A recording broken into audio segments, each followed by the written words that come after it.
আমরা যারা রাজনীতি করি, রাজনৈতিক দল, আমাদেরও একটা সুযোগ এসেছে পিছনে কে কি করেছি সেটাকে মূল্যায়ন করে আমাদেরকে ভবিষ্যৎ সুন্দর পরিকল্পনা নেয়া, জনগণের সামনে স্মার্ট কর্মসূচি ঘোষণা করা, জনগণকে উজ্জীবিত করা, উৎসাহিত করা, জনগণ কি চায় এটা বুঝতে পারা।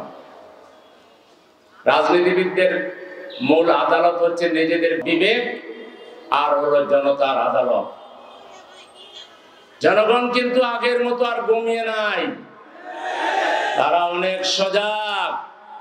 কে কি করেন, কি বলেন, কোথায় কোথায় যান, কার কার দোয়া চান এবং কি করতে চান, জনগণ কিন্তু কিছুই তাদের জানার বাইরে নয়। জনগণ আর ফ্যাসিবাদ ফিরে আসুক এটা কিন্তু চায় না।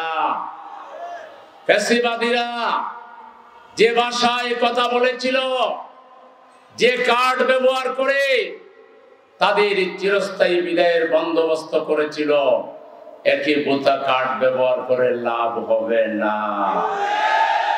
মানুষ ফ্যাসিবাদের দূষর ভাবতেও পারে। রাজনীতিবিদরা রাজনীতি কারা করে? যাদের বড় মন আছে, যারা উদার, যারা দূরদর্শী, যারা প্রজ্ঞার সাথে কথা বলতে পারে। রাজনীতির ভাষা হবে স্মার্ট, রাজনীতিতে ভিন্নমত থাকবে, রাজনীতিতে আলোচনা থাকবে, সমালোচনা থাকবে। আলোচনা স্মার্ট হইতে হবে, সমালোচনা তার চেয়ে বেশি স্মার্ট হইতে হবে।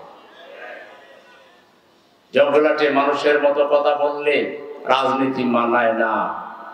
দোষারোপের রাজনীতি, এটা হাসিনার রাজনীতি, এটা ফ্যাসিবাদের রাজনীতি, এটা গন কেস, এটা বাংলাদেশে আর আসবে না। বাংলাদেশে আবার যদি ট্যাগ মারার রাজনীতি কেউ করতে চান, লিখে নেন, আপনাদের ভবিষ্যৎ অন্ধকার। এই রাজনীতি বাংলাদেশের জনগণ কবুল করবেন না, এই রাজনীতি বাংলাদেশে চলবে না।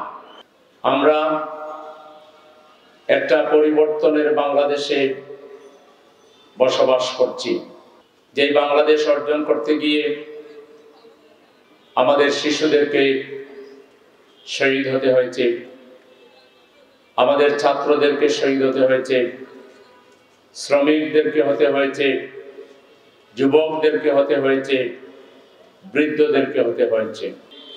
ঐক্যবদ্ধ আন্দোলনের মধ্য দিয়ে ফ্যাসিবাদকে বিদায় দিয়ে একটি নতুন বাংলাদেশ গড়ার সুযোগ পেয়েছে। এই বাংলাদেশ গড়ার জন্য এখন যারা আমাদের পক্ষ থেকে দেয়া দায়িত্ব পালন করছেন, ইন্টারিম গভর্নমেন্ট, তাদের বেশ কতগুলো সুযোগ আছে। তারা জাতিকে পথ দেখাতে পারেন, গাইডলাইন দিতে পারেন, তারা কিছু ঐতিহাসিক সংস্কার করে বাংলাদেশকে একটি মজবুত ভিত্তির উপরে দাঁড় করাতে পারেন। কিন্তু তারা যদি এই ক্ষেত্রে আপোষহীনভাবে দৃঢ়তার সহিত কারো চেহারার দিকে, কারো পরিচয়ের দিকে না তাকিয়ে 18 কোটি মানুষের কল্যাণের কথা চিন্তা করে সাহসী হতে পারেন, তাহলেই তারা কিছু করতে পারবে। কিছু করবার আগে যদি তারা ভাবেন আমাদের ভবিষ্যৎ কি হবে, কিংবা ডাইনে বামে তাকান, তাহলে আপনারা জাতির পালসকে ধরতে পারেন নাই বলে প্রমাণিত হবে। এবং একদম শুরুতে আপনাদের ব্যর্থতা পরবর্তীতে বাংলাদেশকে ব্যর্থতার দিকে নিয়ে যেতে পারে।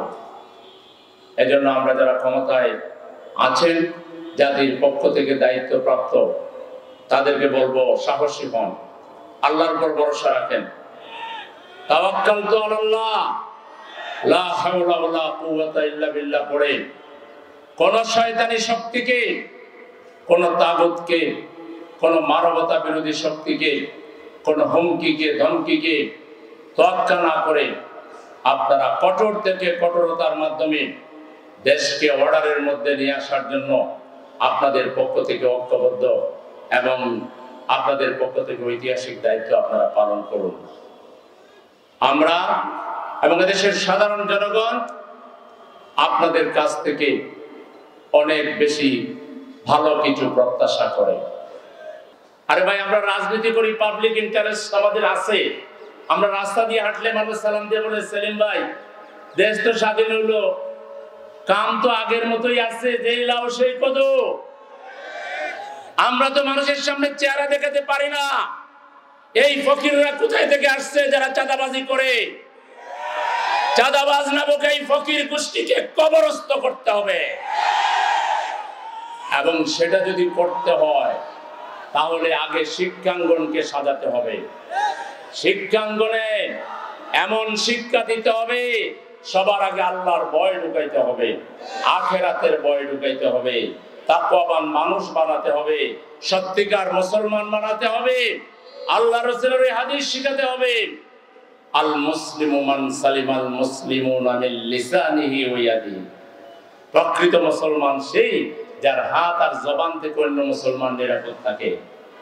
আমরা যদি আল্লাহর ইচ্ছায়, জনগণের দোয়া এবং ভালোবাসায় আমরা যদি জাতি পরিচালনার, জাতির নেতৃত্ব দেওয়ার সুযোগ পাই, শিক্ষা ব্যবস্থাকে এমন ভাবে ঢেলে সাজাবো, এখান থেকে ইহলৌকিক পারলৌকিক দিন এবং দুনিয়ায় এমন পারদর্শী হবে যে একই সাথে মসজিদের ইমামতি করতে পারবে, খুতবা দিতে পারবে, জানাজা নামাজ পড়াতে পারবে, আবার পার্লামেন্টে সে যুক্তি উপস্থাপন করে পার্লামেন্টে জাতির সমস্যা তুলে ধরতে পারবে, আইন প্রণয়ন করতে পারবে। এট এ টাইম সাইমালটেনিয়াসলি একটা মানুষ সব ধরনের দায়িত্বই পালন করতে পারবে। আমরা সেই রকম শিক্ষা গড়ে তুলব। আমাদের এই শিক্ষা থেকে মেধাবী ছাত্রদেরকে আলাদাভাবে এদেরকে আমরা এমন ভাবে কিছু প্রজেক্ট দিয়ে দিব, এদের হাতে কাজ তুলে দিব, তারা বাংলাদেশের বিভিন্ন সেক্টরকে সুন্দর সুন্দর প্ল্যানিং দিয়ে, পরিকল্পনা দিয়ে আমাদের দেশটাকে সামনে এগুলোর পরিকল্পনা তারা দিবে। বাংলাদেশে কি নাই? আমাদের জনসম্পদ আছে, আমাদের গ্যাস সম্পদ আছে, আমাদের তেল সম্পদ আছে, আমাদের মৎস্য সম্পদ আছে, আমাদের নাই কি প্রাকৃতিক সম্পদ আছে, কিন্তু আমাদের ভালো নেতা নাই। ডাক্তার শফিকুর রহমান সাহেবের মতো তার নেতৃত্বে যারা কাজ করছেন, 5 বছর একবার স্টিয়ারিং তাদের হাতে দেন। তারপরে আমরা যদি না পারি আমাদেরকে কালু সালাম বলে দিন।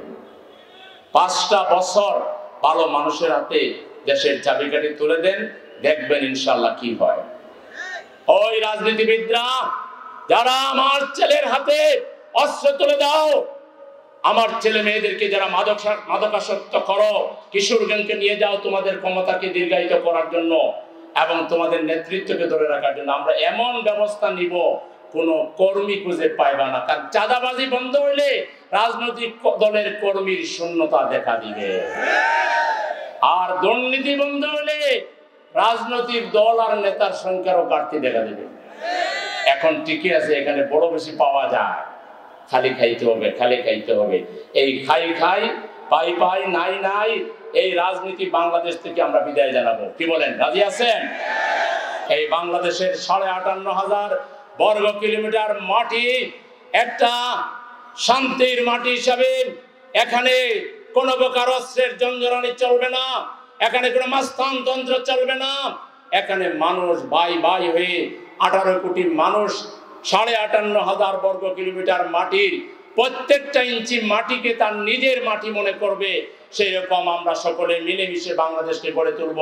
আল্লাহ তাআলা আমাদেরকে সেই তৌফিক দান করুন। আপনাদের সবাইকে অনেক অনেক ধন্যবাদ এবং শুভেচ্ছা জানিয়ে আমার কথা এখানে শেষ করছি। আল্লাহ হাফেজ। আসসালামু আলাইকুম ওয়া রাহমাতুল্লাহি ওয়া বারাকাতুহু।